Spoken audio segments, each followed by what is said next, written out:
नमस्कार मित्रांनो, मी परत एकदा तुमच्यासमोर एक नवीन प्लॅन घेऊन तुमच्यासाठी आलेलो आहे. नेहमी आम्ही जेव्हा तुमच्यासमोर येतो तेव्हा काहीतरी स्पेशल प्लॅन जेव्हा आमच्याकडे असतो, जो आम्ही आमच्या विद्यार्थ्यांना देऊ शकतो, तो प्लॅन असा घेऊन मी परत एकदा तुमच्यासमोर आलोय. आपल्याच यूट्यूब चॅनलला Sakar Education, where the dreams comes true. आजचा जो प्लॅन आहे किंवा आजची जी एक गुड न्यूज मी तुम्हाला लोकांसाठी आणलेली आहे, युजली ज्या गुड न्यूजची वाट प्रत्येक विद्यार्थी जो आहे तो एक वर्षभर बघत असतो. तो प्लॅन एकदा त्याला मिळाला, तो गुड न्यूजचा प्लॅन त्याला एकदा मिळाला, त्याच्यानंतर तो त्या पद्धतीने त्याचं जे काही प्रिपरेशन आहे ते प्रिपरेशन स्टार्ट करतो. अशीच गुड न्यूज आज तुमच्यासाठी या ठिकाणी आलेली आहे. ती गुड न्यूज म्हणजे आपला IBPSचं कॅलेंडर. 1 जानेवारीला आपलं वार्षिक कॅलेंडर जे आहे ते येत असतं आणि एक 15 ते 20 जानेवारी दरम्यान दरवर्षी आपलं येणारे जे IBPSचं कॅलेंडर आहे, म्हणजे आपल्या IBPSच्या या वर्षात 2026-27 मध्ये होणाऱ्या सर्व परीक्षांचं जे कॅलेंडर आहे ते आपल्या भेटीला या ठिकाणी आलंय. तुमच्यापैकी बऱ्याच लोकांनी ऑलरेडी ग्रुपला आम्ही टाकलंय, तर एक इमेज तयार करून टाकली होती, ती इमेज पण आपण बघितली असेल. पण आज मला फक्त तुम्हाला IBPSच्या ज्या एक्झाम्स आहेत त्या एक्झामच्या फक्त ज्या डेट्स आहेत प्री आणि मेन्सच्या, मला याच्याबद्दल चर्चा नाही करायची. आज आज आपल्याला त्याच्याही पुढे जाऊन काहीतरी चर्चा करायची आहे. ती चर्चा असेल की आपण जर मला ऑगस्टमध्ये होणाऱ्या परीक्षांचं जर प्रिपरेशन जर आजपासून सुरू करायचं असेल, तर ते प्रिपरेशन करत असताना मी नेमकी काय स्ट्रॅटेजी यूज केली पाहिजे, ती स्ट्रॅटेजी यूज करत असताना आपण नेमका कुठल्या गोष्टींवर जास्त भर दिला पाहिजे, कुठल्या गोष्टींचा आपण जास्त अप्रोच या ठिकाणी ठेवला पाहिजे, की जेणेकरून 2026-27चं जे IBPSचं कॅलेंडर आपल्याकडे आलंय त्याच्यामध्ये मला जर निश्चित यश जर मिळवायचं असेल, तर ते यश मिळवण्यासाठी आपल्याला काही स्ट्रॅटेजीज आहेत त्याची चर्चा आपल्याला वन बाय वन या ठिकाणी करायची आहे. बघा, जनरली आता गुड न्यूज तर आहे, मी तुम्हाला सांगितलंय की याच्यामध्ये एक 3D मंत्र पण मी आज माझ्या विद्यार्थ्यांसाठी घेऊन आलोय. एक 3D मंत्र काय आहे, जर तुम्हाला ॲज अ बँकिंग ॲस्पिरंट जर तुम्हाला सिरियस नोटवर जर आपल्याला या वर्षातल्या होणाऱ्या परीक्षांमध्ये जर यश मिळवायचं असेल, तर हा 3D मंत्र आपल्या प्रत्येक विद्यार्थ्याला, तो नवीन ॲस्पिरंट असेल, तो जुना ॲस्पिरंट असेल, ज्याची बॅच संपली तो असेल, ज्याची बॅच चालू आहे तो असेल, किंवा ज्याला अजून प्रिपरेशन सुरुवात करायचंय, कदाचित तो आजपासून उद्यापासून किंवा एक 15 दिवसामध्ये प्रिपरेशन स्टार्ट करणार असेल, त्या प्रत्येक विद्यार्थ्यासाठी हा 3D मंत्र जो आहे एकदम पॉवरफुल एक बूस्टर डोस म्हणून या ठिकाणी काम करेल, एवढं मात्र नक्की. तर आपण वन बाय वन पुढे जाऊयात की कशा पद्धतीचं टाइम टेबल आपलं आहे. बघा, मागच्या वर्षापासून एक नवीन पॅटर्न जो आहे तो IBPS ने सुरू केलाय. तो म्हणजे काय, पूर्वी कसं असायचं, एक 2011 पासून जर आपण बघितलं, ऍक्च्युली RRB 2013 पासून चालू झालंय, तर 2013 पासून जर आपण बघितलं तर पहिले IBPS RRBच्या एक्झाम्स व्हायच्या. म्हणजे आपला जो IBPSचा श्री गणेश आहे तो usually IBPS RRB regional rural बँकच्या ज्या एक्झाम्स आहेत तिथून व्हायचा. पण मागच्या वर्षापासून काय झालंय, ज्या पद्धतीचं जे कॅलेंडर जे आहे किंवा ज्या डेट्स ज्या आहे एक्झामच्या, त्या थोड्याशा गव्हर्नमेंटने किंवा IBPSने थोड्याशा स्ट्रॅटर्जी वाईज त्यांनी थोड्याशा चेंज केलाय, की पहिले ऑफिसरचे एक्झाम झाले पाहिजे, त्याच्यानंतर क्लेरिकल कॅडरच्या झाल्या पाहिजे, RRB असेल तर RRBच्या पण समजा समजा पहिले ऑफिसरच्या झाल्या पाहिजे, नंतर क्लर्कच्या झाल्या पाहिजे, SBI असेल तर व्हेरी सेम. तर त्याच पद्धतीने यावर्षीचं जे कॅलेंडर आहे ते कॅलेंडर पण त्याच पद्धतीने काहीतरी आपल्या समोर आले, की यावर्षीची जी सुरुवात आहे आपली, ती सुरुवात IBPS PO नेच होणार. म्हणजे पहिले IBPS POचा पेपर होणार, त्याच्यानंतर SOचा पेपर होणार, आणि at the end of the case CSA, ज्याला आपण IBPS क्लर्क असं जे म्हणतो, त्याची एक्झाम या ठिकाणी होणार आहे. बघा, अपेक्षित जागा IBPS अपेक्षित जागा आपल्याला देत नाही. 2011 पासून तर आजपर्यंतचा जो काही पॅटर्न आहे त्या पॅटर्ननुसार अपेक्षित जागा ह्या आमच्या बाजूने टाकल्या जातात, आमच्या बाजूने त्या मेन्शन केल्या जातात. IBPS अपेक्षित जागा कधीच देत नाही. आणि आम्ही आतापर्यंत जेवढ्या अपेक्षित जागा या ठिकाणी टाकलेल्या आहेत आतापर्यंतच्या कॅलेंडरमध्ये, त्या मोस्ट प्रोबेबली ज्या आहेत त्या ज्या अपेक्षित आम्ही टाकल्या त्याच पद्धतीने आले. तर यावर्षीच्या अपेक्षित जो आकडा आपण ठेवलाय ना IBPS POचा, तो एक 6,000 ते 8,000 वॅकन्सीचा आहेत. मागच्याही वर्षी तोच होता. त्याच पद्धतीने आपण IBPSच्या वॅकन्सीज जर बघितल्या तर एक 6-6.5 वॅकन्सीज ज्या आहेत त्या 2025-26 ला होत्या. तोच एक एक्सपेक्टेड नंबर यावर्षी पण असणार आहे 2026-27 साठी. बघा, यांच्या डेट्स ऑलरेडी आलेल्या आहेत. एक गोष्ट लक्षात ठेवा, 22 आणि 23 ऑगस्ट 2026 ला जो पेपर होणार आहे त्या पेपरची डेट मला लिटरली 7 महिने अगोदर जी आहे ती मला या ठिकाणी बघायला मिळाली. आणि this is I am only talking about the first paper of IBPS PO. याच्यामधल्या काही जे काही एक्झाम्स आहेत ना, त्या एक्झाम्स लिटरली आजच्या डेटनुसार जर बघितलं आपण तर एका वर्षाचा वेळ आपल्याला आहे. IBPS is the only institutions we are having की जे आपल्याला अशा पद्धतीचं टाइम टेबल प्रोव्हाइड करतं. मी अजून खूप साऱ्या एक्झाम्स बघितल्या, कुठलाच इन्स्टिट्यूशन किंवा कुठलंच आयोग इतकं काय म्हणतात क्रिस्टल क्लिअर जो काही आपला प्लॅटफॉर्म आहे किंवा क्रिस्टल क्लिअर जे टाइम टेबल आहे ते कधीच देत नाही. Only the IBPS is going to provide this. तर विचार करा, म्हणजे 7 महिने अगोदर, 8 महिने अगोदर, 1 वर्ष अगोदर माझ्या बँकिंग ॲस्पिरंट असलेल्या सर्व विद्यार्थ्यांसाठी या ठिकाणी आपल्याला हा टाइम टेबल बघायला मिळणार आहे. म्हणजे ज्या विद्यार्थ्याने समजा असा जरी विचार केला की चलो आजपासून मला सुरुवात करायची, मी हे एक्सपेक्टेशन तुम्हाला देऊ शकतो ऑन अ सिरियस नोट. जर तुम्ही आजपासून जर विचार केला तरी आजपासूनही आपल्याजवळ एवढा वेळ आहे की आपण जे ठरवलं ते करू शकतो. मराठीत एक म्हण आहे आपल्या की जिथं पाय देईल तिथं पाणी काढेल. तर ही जी म्हण आहे या म्हणीचा अर्थ असा आहे की आजपासून तुमच्याजवळ वेळ असा आहे की आज जरी तुम्ही ठरवलं, एक निश्चय जर तुम्ही या ठिकाणी केला तर तुम्ही तो निश्चय पूर्णपणे सॅटिस्फाईड करू शकता, पॉझिटिव्हली त्याला या ठिकाणी रिझल्ट मिळवून देऊ शकता. तर माझा जो प्रीचा एक्झाम्स आहे इथं बघितलं तुम्ही, IBPS POच्या प्रीच्या एक्झामची डेट मला ऑलरेडी मिळालेली आहे 22-23 ऑगस्ट 2026. आजपासूनचा विचार केला तरी माझ्या हातात 7 महिने आहे. ह्या 7 महिन्याचा प्लॅन कसा असणार आहे मी ते तुम्हाला पुढे सांगणारच आहे. पण त्याच्या अगोदर आपण बघूयात की सर मेन्सचा पेपर कधी होणार आहे. तर 4 ऑक्टोबरला होणार आहे. 4 ऑक्टोबर 2026ला आपला मेन्सचा पेपर होणार आहे. एज्युकेशनल क्वालिफिकेशन किंवा शैक्षणिक पात्रता यांच्याबद्दल आम्ही नेहमीच बोलत असतो. कुठल्याही शाखेचा पदवीधर असेल, एनी ग्रॅज्युएट या परीक्षेला अप्लाय करू शकणार आहे. पर्सेंटेजची कुठलीही अट आपल्याला या ठिकाणी नाहीये. पुढे आलोय सर IBPS स्पेशलिस्ट ऑफिसर. याचा एक एक्सपेक्टेड आकडा आपण कन्सिडर केलेला असतो 2 ते 4,000 वॅकन्सीज, ज्याच्यामध्ये ॲग्रिकल्चर, लॉ, BE असेल, त्याच्यानंतर मार्केटिंग ऑफिसर असेल, HR मॅनेजर असेल, IT ऑफिसर असेल, लॉ असेल, त्याच्यानंतर राजभाषा अधिकारी असेल. या वेगवेगळ्या ज्या काही रिक्रुटमेंट या ठिकाणी येतात या SOच्या स्पेशलिस्ट ऑफिसरच्या, त्याचाही टाइम टेबल आपल्याजवळ आहे. 29 ऑगस्ट 2026ला आपली प्रीची एक्झाम या ठिकाणी होणार आणि 1 नोव्हेंबर 2026ला तुमचा मेन्सचा पेपर या ठिकाणी होणार आहे. ज्याच्यासाठी एज्युकेशनल क्वालिफिकेशन जे आहे ते कशा पद्धतीने लागतं त्याच्याबद्दल आपण या ठिकाणी थोडीशी चर्चा केली आहे की स्पेशलाइज विशेष अधिकारी आहे, त्याच्यामुळे any graduate cannot apply over here. इथं काही स्पेशलाइज डिग्री, काही टेक्निकल एज्युकेशन आपलं झालेलं असेल त्या पद्धतीने अप्लाय करता येतं. जसं ॲग्री असेल, लॉ असेल, MBA असेल, मार्केटिंग HR असेल, IT ऑफिसर असेल, राजभाषा अधिकाऱ्यासाठी एक पोस्ट आहे तिथं आपल्याला स्पेशलाइज वेनी अप्लाय करता येतं. त्याच्यानंतर वर्षातली दरवर्षीची युजली सर्वात मोठी रिक्रुटमेंट जी असते ती असते IBPS क्लर्क. IBPS क्लर्कला मी मागच्या वेळेला सांगितलं की कस्टमर सर्व्हिस असोसिएट, CSA असं एक नामकरण थोडंसं त्याचं झालंय, त्याने इम्पॅक्ट काही मोठा होणार नाहीये. In a simple note, in a proper way त्याला आपण IBPS क्लर्क असं या ठिकाणी म्हणू शकतो. मग यावर्षीचा जर तुम्ही आकडा बघितला तर नियर अबाउट 16-16.5 जागा ज्या आहेत ते यावर्षी होत्या. एक्सपेक्टेड नंबर जो आहे तो खूप कमी ठेवला होता, त्याच्या कंपॅरिझनमध्ये वॅकन्सी जवळपास डबल झाल्या होत्या. यावर्षीचा जो आकडा आपण ठेवलाय तो जवळपास 10,000 ते 12,000 IBPS क्लर्कच्या वॅकन्सीज या ठिकाणी एक्सपेक्टेड आहेत.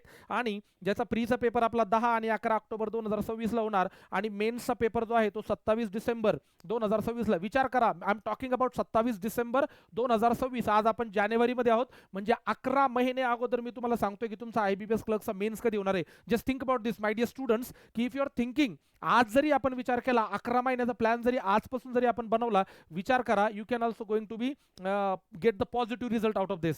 सो आपण थोडंसं पुढे जाऊयात. या डेट्सवर आपल्याला जास्त चर्चा करायची नाही, कारण या डेट्सच्या तुम्हाला तशा इमेजमध्ये पण बघायला मिळतील, त्याच्याबद्दल जास्त चर्चा न करता पुढे जातोय सर IBPS RRB. आता RRBचा जर विचार केला, आता IBPS RRBचा पण आपण विचार करताना स्टार्ट जो आहे तो ऑफिसर लेवल पासूनच होणार आहे. बघा, म्हणजे 21 आणि 22 नोव्हेंबर 2026ला तुमचा प्रीचा पेपर होणार आहे IBPS RRB स्केल 1 ऑफिसर, आणि त्याचा मेन्सचा पेपर जो आपला आहे तो होणार आहे 20 डिसेंबर 2026ला. याची educational qualification it is very simple, any graduate can apply over here असं आहे. त्याच्यानंतर सर अजून एक महत्त्वाची रिक्रुटमेंट असते ती असते RRB ऑफिस असिस्टंटची. याच्यामध्ये पण बघा एक एक्सपेक्टेड वॅकन्सीचा आकडा एक 5,000 ते 7,000 किंवा याचा असेल तर 4,000 ते 6,000 आहे.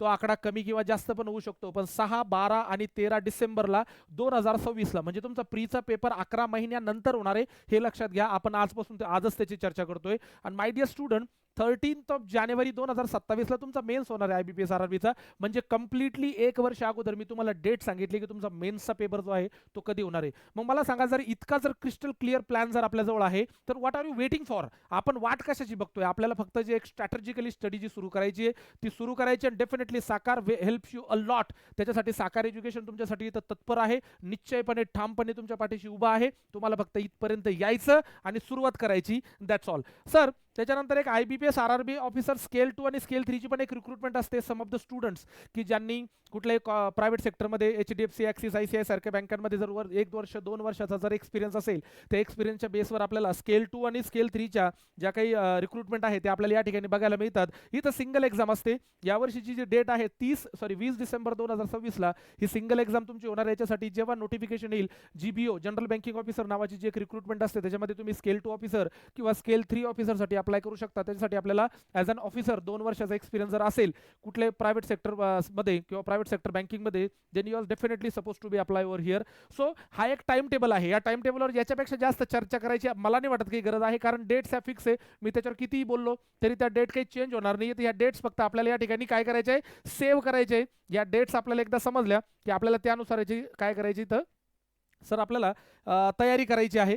बघा मी सुरुवातीला सांगितलं की जास्त एक 3D जो काही एक फॉर्म्युला आहे तो मी या विद्यार्थ्यांना देणार. मी याच्या अगोदर तुमच्यासमोर बरेच फॉर्म्युले ठेवलेले आहेत. तुम्ही ते व्हिडिओ जर बघितले असतील त्याच्यामधून मी हे वेळोवेळी जे आहे तुमच्यासमोर नेहमी मांडलंय. आज एक नवीन फॉर्म्युला तुमच्यासाठी मी तयार केला जो मी माझ्या आयुष्यामध्ये नेहमी खूप जास्त यूज करतो. ते 3Dचा जो मंत्र आहे तो 3D मंत्र मला तुम्हाला आज सांगायचा आहे की सर मला जर तुम्ही म्हणताय ना की चला आजपासून 11 महिने बाकी आहे, आजपासून 10 महिने बाकी आहे, तर मला आज जर मी ठरवलं तर ह्या सगळ्या रिझल्ट्स जे आहेत मी यात पॉझिटिव्हली जर घेऊ शकतो किंवा मला मिळू शकता, त्याच्यासाठी मला हा मंत्र जो आहे ना फॉलो करावा लागेल. ज्याच्यातला पहिला डी जो आहे तो नक्कीच डिटर्मिनेशन आहे, दुसरा जो आहे डेडिकेशन आहे आणि तिसरा जो आहे डिसिप्लिन आहे. आजच्या आता युजुअली ऑफलाईन लेक्चर असतील, ऑफलाईन लेक्चरमध्ये ऑनलाईन लेक्चरमध्ये एका गोष्टीचा अभाव, तो विद्यार्थी असेल किंवा कोणीही असेल जो या क्षेत्रामध्ये असेल, कुठल्याही क्षेत्रामध्ये तुम्हाला जा, तर तुमचा एक स्ट्रॉंगेस्ट डी म्हणून जो आहे तो तुम्हाला या ठिकाणी आहे, तो म्हणजे discipline.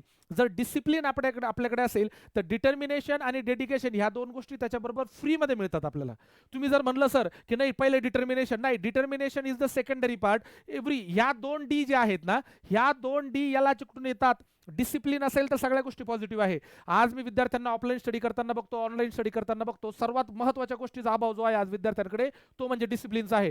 Discipline is all about your discipline is about what? Discipline is about study, discipline is about your time table, discipline is about की जर आपण एखादी गोष्ट जर ठरवली तर ती ठरवताना आज ठरवली तर ती ठरवलेली गोष्ट उद्या आपण विसरून जातो. This is also the part of your discipline. If you are discipline then you are doing all this things. Sir discipline पाहिजे तर 100% हे होणार जे मी आता सांगितलं तुम्हाला लोकांना की 11 महिन्यामध्ये मला जर सक्सेस करून दाखवायचंय तर ह्या 3 च्या व्यतिरिक्त शक्य नाही, हे मी तुम्हाला सांगतो.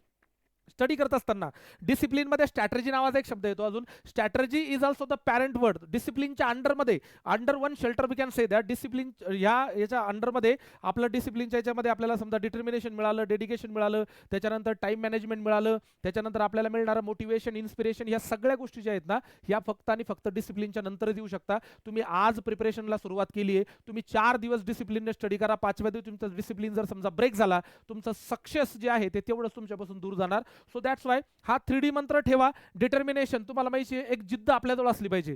मी आजपासून जर सुरुवात करतोय तर ती जिद्द तोपर्यंत आपली तुटायला नको जोपर्यंत यश मिळत नाही. मी नेहमी विद्यार्थ्यांना सांगतो की don't stop until you are suppose to get your गोल.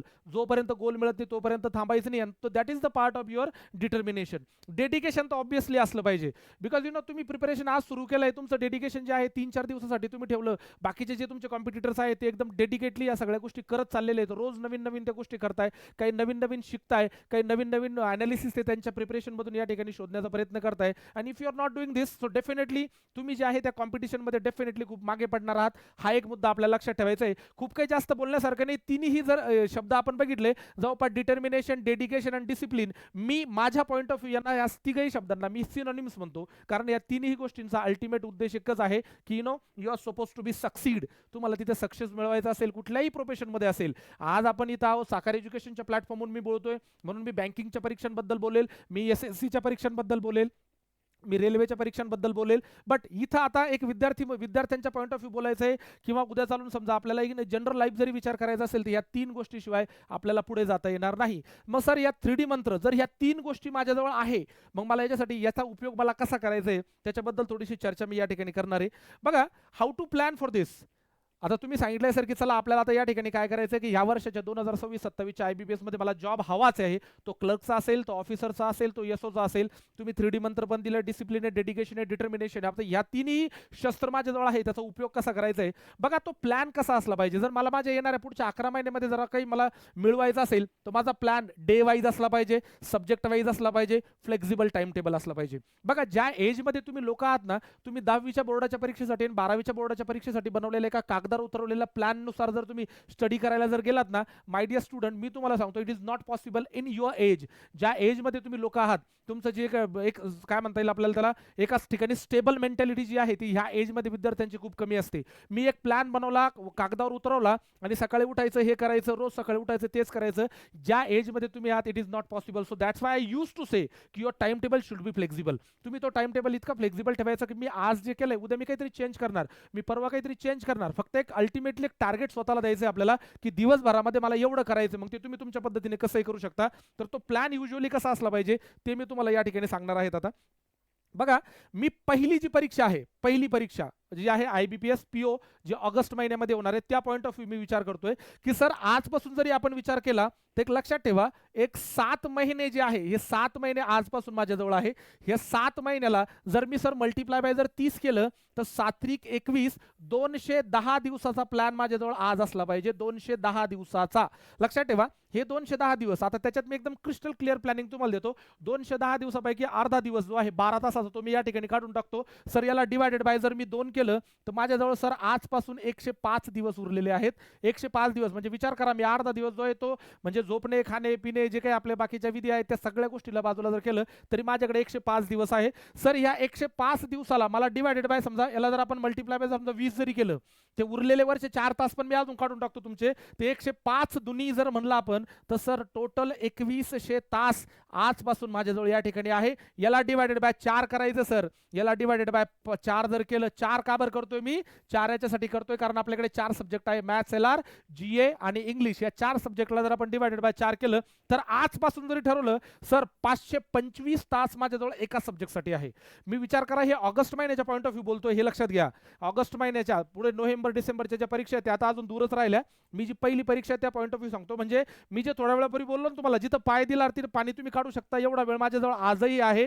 तर 525 दिवसाचा असा फ्लेक्झिबल टाइम टेबल आपल्याला तयार करायचं आहे की त्याच्यातून हे प्रत्येक गोष्ट आपण शक्य करू शकतो. सर 10 दिवस राहिले पेपरला, सर 15 दिवस राहिले पेपरला, तेव्हा जर तुम्ही अभ्यास करायला सुरुवात करत असाल, not possible my dear student. मराठीत एक म्हणे आपल्या, जेव्हा तहान लागली तेव्हा विहीर खोदायची. या हिशोबाने जर तुम्ही प्रिपरेशन करत असाल, हा माझा शब्द आहे, तुम्हाला सांगतो 10 वर्ष जरी प्रिपरेशन केलं तरी आपल्याला पोस्ट मिळणार नाही. सो आपल्याला आपली विहीर रेडी ठेवावी लागेल, म्हणजे जेव्हा तहान लागली तेव्हा पाणी काढून आपल्याला काढता येईल. तर तो प्लॅन तुम्ही तयार करू शकता. आज तुमच्याजवळ एवढा वेळ आहे, हा सगळ्यात महत्त्वाचा मुद्दा तुम्हाला या ठिकाणी लक्षात ठेवायचा आहे. खूप सुंदर प्लॅन आहे. 525 तासामध्ये जर आपण विचार केला तर 525 तास लिटरली खूप जास्त आहे. एक नवीन ॲस्पिरंट ज्याचे थोडेसे बेसिक जर चांगले असेल त्याने आज जरी ठरवलं तर आजपासून सुद्धा तो या येणाऱ्या टाइम टेबलमध्ये एक पॉझिटिव्ह रिझल्ट त्याच्यासाठी शोधू शकतो, एवढं मात्र नक्की. विद्यार्थी मी बघितलेले आहेत मागच्या 10 ते 12 वर्षामध्ये, मी विद्यार्थी बघितलेले की नोटिफिकेशन आलं की नोटिफिकेशन आल्याच्या नंतर प्रिपरेशनची सुरुवात करतात. लक्षात ठेवा, नोटिफिकेशन आल्यापासून प्रीचा पेपरला हार्डली 1 महिना ते 1.5 महिना असतो, त्याच्यापेक्षा जास्त वेळ मिळणार नाही. त्या वेळात if you are doing to do this, not possible. हा पॉईंट लक्षात ठेवा. आम्ही as a student, as a teacher, आम्ही या क्षेत्रामध्ये इतक्या दिवसापासून आहोत, आम्ही बघितलं या सगळ्या गोष्टी. फक्त कळत न कळत होणाऱ्या ज्या चुका असतात विद्यार्थ्यांच्या, याला आपण अनफोर्स एरर म्हणतो, ते जर आपल्याला घडून द्यायचं नसेल तर जे आम्ही सांगतोय, आमच्या एक्सपिरियन्समधून सांगतोय, त्या गोष्टीला जर तुम्ही फॉलो केलं, सो लिटरली तुमचा हा प्लॅन जो आहे तो या ठिकाणी सक्सेस होऊ शकतो. तर डेज वाईज जरी गेलो आपण तर डेज वाईज तुम्हाला मी या ठिकाणी सांगितलं 105 दिवस माझ्याजवळ आहे आणि मी इतका क्रिस्टल क्लिअर ठेवलाय, कुठलंच हेक्टिक शेड्यूल मी तुमच्यासाठी तयार नाही केलंय. लिटरली मी अर्धा वेळ 210 पैकी पहिले डिवायडेड बाय 2 करून ते काढून टाकलंय. 105 दिवस उरले, त्याच्यातही मी 20 तासाचा दिवस पकडला, तो अजून 4 तास मी बोनस दिले तुम्हाला. म्हणजे अशा पद्धतीने जरी गेलात तरी तुमचा रिझल्ट या ठिकाणी 100% येणार म्हणजे येणार. हा डे वाईज प्लॅन आहे सर आपला. सर पुढे मी थोडंसं चेंज केलंय, सब्जेक्ट वाईज प्लॅन. हा सब्जेक्ट वाईज प्लॅन नेमका काय? आता बघा, इथं ॲस्पिरंट जेवढे आहेत, कोणाचं मॅथ्स चांगलं असतं, कोणाचं लॉजिकल रिझनिंग चांगलं असतं, कोणाला GA मध्ये खूप इंटरेस्ट असतो, कोणाला इंग्लिश कॉन्व्हेंट स्कूल असतात किंवा लहानपणापासून वाचनाची आवड असते, तर त्या लोकांना पण त्या सब्जेक्टबद्दल भरपूर आवड असते. काय असतं माहिती का, सब्जेक्ट वाईज प्लॅन तयार करत असताना प्रत्येक विद्यार्थ्याकडून कळत न कळत होणारी जी चूक आहे ती कुठली असते? सब्जेक्ट वाईज प्लॅन तयार करत असताना जो सब्जेक्ट, मी सब्जेक्ट वाईज काय म्हणले, माझा 1 नंबरचा आवडता सब्जेक्ट मॅथ्स आहे, 2 नंबरचा लॉजिकल रिझनिंग आहे, 3 नंबरचा GA आहे, 4 नंबरचा इंग्लिश आहे. प्रत्येक विद्यार्थी, जेवढ्या व्यक्ती तेवढ्या प्रकृती, आपण जसं म्हणतो त्या पद्धतीने जेवढ्या व्यक्ती असतील, प्रत्येकाचा एक कन्व्हिनियंट झोन आहे, तो वेगळा वेगळा असतो. कोणाला मॅथ्स आवडतं, कोणाला रिझनिंग आवडतं, जसं मी तुम्हाला आता बोललोय. तर सब्जेक्ट वाईज प्लॅन तयार करत असताना जर एका दिवसाचा प्लॅन जर मी या ठिकाणी तयार केलाय, लक्षात ठेवा, मला एका दिवसामध्ये 4ही सब्जेक्टला मला न्याय द्यायचा आहे. 4ही सब्जेक्टला न्याय द्यायचा आहे आपल्याला, की कुठलाही सब्जेक्ट जो आहे तो सुटता कामा नाही. कारण एकदा जर एक सब्जेक्ट आपण मागे टाकला, 1 दिवस, 2 दिवस, 3 दिवस, तर त्याचं एवढं ओझं आपल्या अंगावर येतं किंवा एवढं टॉपिक आपल्या मागे राहून जातात की त्याला आपल्याला टॅकल करणे सायमल्टेनियसली एकदाच शक्य होत नाही. म्हणून आम्ही युजली विद्यार्थ्यांना सांगताना हे सांगतो की तुम्हाला रोज 4ही सब्जेक्टला इक्वली ऑनर द्यायचं, इक्वली न्याय द्यायचा आहे. त्याच्यामुळे ज्या एजमध्ये मी सब्जेक्ट वाईज का म्हणलंय, आता बघा आपल्याकडे जनरली जे आहे 4 सब्जेक्ट आहे. आता मी मॉर्निंगला अभ्यास करायला लागलोय. आता एक युजली विद्यार्थ्यांच्या बाजूने होणारी ड्रॉबॅक काय बघितलं मी, की सर जेव्हा आम्ही फ्रेश असतो तेव्हा आम्ही ज्या आवडीचा सब्जेक्ट आहे त्याचा अभ्यास करतो. मी विद्यार्थ्यांना नेहमी सांगतो, ज्यावेळेस तुम्ही खूप फ्रेश आहात त्यावेळेला तुम्ही त्या सब्जेक्टचा अभ्यास करा जो सब्जेक्ट तुम्हाला खूप जास्त अवघड जातो. आणि अशा परिस्थितीमध्ये त्या सब्जेक्टचा अभ्यास तुम्ही डल झालात, थकलात, आता अभ्यास करण्याची इच्छा नाही आहे, तेव्हा आवडीच्या सब्जेक्टला हातात घ्या. जर त्याला हातात घेतलं तर आपला तो डलनेस आहे तो पण निघून जातो आणि आपला प्रॉपर वेने अभ्यास पण त्या ठिकाणी होतो. तर अशा पद्धतीने जर आपण फ्लेक्झिबल ठेवलं, आज मॉर्निंगला उठून मी मॅथ्सचा अभ्यास केला, रोज मॅथ्सचा अभ्यास करायचा नाही, उद्या इंग्लिशचा करा, परवा जीएचा करा, त्याच्यानंतर रिझनिंगचा करा. फ्लेक्झिबल, मी त्याच्यासाठी सांगले तुम्हाला फ्लेक्झिबल प्लॅन त्या ठिकाणी ठेवायचे. तर आता आपण काय करतो, 4 स्टुडंट जर समजा आपण सायमल्टेनियसली सोबत अभ्यास करत असलो, तर माझा मित्र जो करतोय, माझी मैत्रीण जी करते त्याच पद्धतीने मी करण्याचा प्रयत्न करतो. हे जर करत असाल तर करू नका. प्रत्येकाचा कन्व्हिनियंट झोन वेगळा वेगळा असतो, त्याच्यानुसारच आपल्याला आपले डिसिजन घ्यायचे. Just cross check yourself. तुम्ही प्रत्येक त्या विद्यार्थ्याबद्दल सारखं नका वागू जो दुसरा करतो, त्याचा कदाचित कन्व्हिनियंट झोन वेगळा आहे, माझा कन्व्हिनियंट झोन वेगळा आहे. तर तो जर सकाळी उठून जर मॅथ्सचा अभ्यास करत असेल, कदाचित त्याला मॅथ्स अवघड जातो म्हणून तो फ्रेश मूडमध्ये करतोय. मला जर इंग्लिश अवघड जातं तर मी सकाळी उठून इंग्लिशचा अभ्यास केला पाहिजे, कारण त्या फ्रेश झोनमध्ये मला डिफिकल्ट सब्जेक्टसाठी प्रिपरेशन करायचे. तर हा सब्जेक्ट वाईज थोडासा प्लॅन असला पाहिजे. रोज थोडासा चेंज करा, नो प्रॉब्लेम ॲट ऑल. आज सकाळी मॅथ्स केलं, उद्या सकाळी इंग्लिश करा, अशा पद्धतीने तुम्ही करू शकता. म्हणजे आपल्याला 4 झोन या ठिकाणी तयार करायचे. फ्रेश झोन आहे, त्याच्यानंतर थोडासा थकलोय, त्याच्यानंतर तो अजून थोडासा थकलोय आणि आता मी ऑलमोस्ट थकलोय, मी आता काहीच करू शकत नाही. तर ह्या 4 सब्जेक्टला तुम्ही अशा पद्धतीने जर वाटलं, मी परत एकदा रिपीट करतो, प्रत्येकाचं हे 4 सब्जेक्ट वेगवेगळ्या पद्धतीने डिझाईन होतील. सो सब्जेक्ट वाईज थोडासा प्लॅन आपल्याला या ठिकाणी तयार करावा लागेल. अजून थोडंसं पुढे जाऊयात सर, की फ्लेक्झिबल टाइम टेबल. मी तुम्हाला सांगितलं ना की फ्लेक्झिबल टाइम टेबल का ठेवायचं आपल्याला. 10वी आणि 12वीच्या परीक्षांमध्ये जेव्हा आपल्याला सांगितलं जायचं की सकाळी उठल्यावर अल्जेब्राचा अभ्यास करायचा, इंग्लिश करायचा, हिंदी करायचा, तिथं खूप ठरलेलं असायचं आणि तिथं जी आपली जी मेंटॅलिटी ना ती खूप फोकस असायची. तिथं आपण 10वीला असेल, 12वीला असेल, आजच्या 10वी 12वीच्या विद्यार्थ्यांची तेवढी मेंटॅलिटी फोकस नाहीये.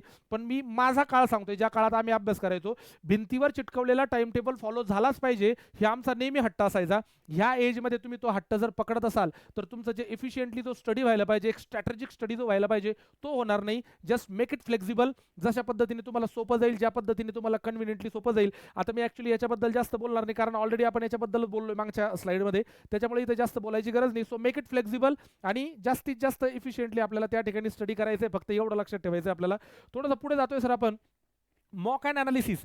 बघा, आजपासून मी ठरवलंय आता मला मॉक द्यायचे, मी माझं प्रिपरेशन चालू केलं. मी नवीन ॲस्पिरंट विद्यार्थ्यांना पण सांगतो की आपला जर मला 2026-27 मध्ये जर यश मिळवायचं असेल तर 1 महिना 2 महिने जर माझी नवीन बॅच झाली तर त्या नवीन बॅच झाल्याच्या नंतर लगेचच्या लगेच आपल्याला जास्तीत जास्त मॉक जे आहेत त्याच्याकडे आपल्याला वळायचं आहे. कारण विद्यार्थी काय करतो, ऑफलाईनमध्ये खूप स्टडी करतो, पण जर मॉक देत नसेल किंवा मॉकमध्ये जर तो कमी पडत असेल, जसं मी युजली विद्यार्थ्यांना नेहमी म्हणतो ऑफलाईन बॅचेसमध्ये, पहिली टेस्ट जर मॉक आपण दिली त्याच्यामध्ये स्कोर आपल्याला लिटरली कमी येणार आहे. तो लिटरली आला, तो स्कोर बघून जर आपण पॅनिक झालो, त्याच्यानंतर आपलं मॉरल डाऊन झालं आणि आपण त्याच्यानंतर मॉक दिला नाही, लक्षात ठेवा जो स्कोर तुमचा इथं आला तो तुमचा ऍक्च्युअल एक्झाम मध्ये येईल, कारण आपण त्याला बीट करण्याचा प्रयत्नच केला नाही. मी असे विद्यार्थी बघितलेले माझे की ज्यांचा पहिला मॉकचा स्कोर जो आहे तो 12 होता, त्याच्यानंतर 12चा 24चा 30चा 26चा 50चा 60चा 70 कधी झाला आणि ते सिलेक्ट कधी झाले हे माहित नाही. आणि मी असे विद्यार्थी बघितले की ज्यांच्या पहिल्या परीक्षेचा पहिल्या मॉकचा स्कोर तो 40 होता, त्याने नंतर हिंमतच केली नाही, त्याचं मॉरल डाऊन झालं की मला एवढे कमी स्कोर कसं काय येऊ शकतो. लक्षात ठेवा, अकॅडमिक्समध्ये स्पर्धा परीक्षेमध्ये कॉम्पिटेटिव्ह एक्झाममध्ये खूप डिफरन्स आहे प्रिपरेशनमध्ये.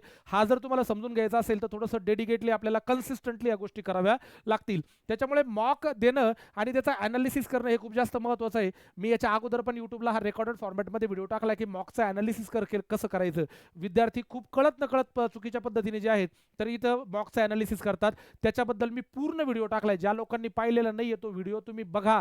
त्या व्हिडिओमध्ये तुम्हाला ती स्ट्रॅटेजी मिळेल, कारण 99% लोक चुकीचं मॉक अनालिसिस करतात. मग तो कुठलाही सब्जेक्ट असू द्या, मॅथ असेल, LR असेल, इंग्लिश असेल किंवा जी असेल, अनालिसिस कसं असावं त्याच्याबद्दल मी इथं जास्त बोलणार नाही तुमच्याशी. लक्षात ठेवा, आजचा जो व्हिडिओ होता हा व्हिडिओ जो आहे मेनली आपण त्याच्यासाठीच तयार केलेला आहे की तुमच्या जो डेट्स आहेत, मला कळतंय 8 महिने माझ्याजवळ, 9 महिने माझ्याजवळ, 10 महिने, 12 महिने, 13 महिने माझ्याजवळ वेळ आहे, पण त्या वेळेचा जर प्रॉपर स्ट्रॅटेजिकली आपण जर यूज नाही केला तर नक्कीच 2026-27चं कॅलेंडर आलं, निघून गेलं जाईल, पुढचं 27-28 निघून जाईल. जे विद्यार्थी अंडर ग्रॅज्युएट आहे त्या विद्यार्थ्यांसाठी अंडर ग्रॅज्युएटच्या बेसिसवर पण रिक्रुटमेंट येत राहतात. मी अंडर ग्रॅज्युएट विद्यार्थ्यांना खूप कॅज्युअली प्रिपरेशन करताना या ठिकाणी बघितलेलं आहे. जर तुम्हाला असं वाटत असेल की आम्ही अंडर ग्रॅज्युएट आहोत, तुम्ही अंडर ग्रॅज्युएटचे कधी पोस्ट ग्रॅज्युएट होतात याचा वेळ याची तुम्हाला काय म्हणताना जाणीव पण होणार नाही. आणि असे विद्यार्थ्यांचे आम्ही बघितलेले जे काही एक्सपिरियन्सेस त्याच्यानुसार सांगतोय. सो तुम्ही अंडर ग्रॅज्युएट जरी असाल तर तुम्ही तितकंच डेडिकेटली, तितकंच डिसिप्लिनने, तितकंच डिटर्मिनेशनने तुम्हाला या ठिकाणी काम करायचंय, एवढं मात्र नक्की.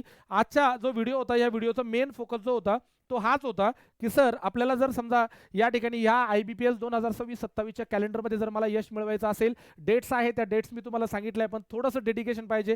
जास्त स्ट्रॅटेजिकली प्लॅनवर मी या ठिकाणी बोललो नाही, स्टडी प्लॅनवर, कारण ते मी ऑलरेडी बोललेलो आहे. फक्त या येणाऱ्या काळामध्ये जर आपल्याला हा 3D मंत्र जो आहे तो जर आपण या ठिकाणी जर बघितलं ना, त्या 3D मंत्रमध्ये सगळंच येऊन जातं तुमचं. म्हणजे ज्याही तुम्हाला ठरवायचं आहे, जे तुम्ही ठरवलेलं आहे, मी इथं कशासाठी आलोय, बँकिंग ॲस्पिरंट म्हणून मी काय करतोय, मला क्लर्कचा जॉब जर मिळाला तर मला काय मिळेल, ऑफिसरचा जॉब जर मला मिळाला तर मला काय काय मिळेल, या सगळ्या गोष्टींचा अंदाज तुम्हाला या ठिकाणी येईल. फक्त डेडिकेशन, डिटर्मिनेशन, डिसिप्लिन या 3 गोष्टींवर फोकस तुम्ही या ठिकाणी करायचा आहे. पुढच्या येणाऱ्या रिक्रुटमेंट जे आहे किंवा रिक्रुटमेंटचे व्हिडिओज जे आहे ते मी नेहमी तुमच्यासमोर घेऊन येणारच आहे. आजच्यासाठी एवढंच. बाकीचं तुम्हाला मी ऑलरेडी सांगितलं की आता इथं थँक्यू म्हणण्यापेक्षा इथं बेस्ट ऑफ लक म्हणणं जास्त गरजेचं आहे, कारण सुरुवात होती 2026-27ची. तो श्री गणेश आहे, खूप स्ट्रॉंगली व्हावा. SBIच्या क्लर्क आणि POचं नोटिफिकेशन आपण याच्यामध्ये बघितलेलं नाही, कारण त्यांचा टाइम टेबल नसतो, पण येणाऱ्या पुढच्या काही दिवसामध्ये त्याही नोटिफिकेशन्स आपल्याला बघायला मिळणार आहेत. त्याच्यासाठी लवकरात लवकर तयारीला लागा.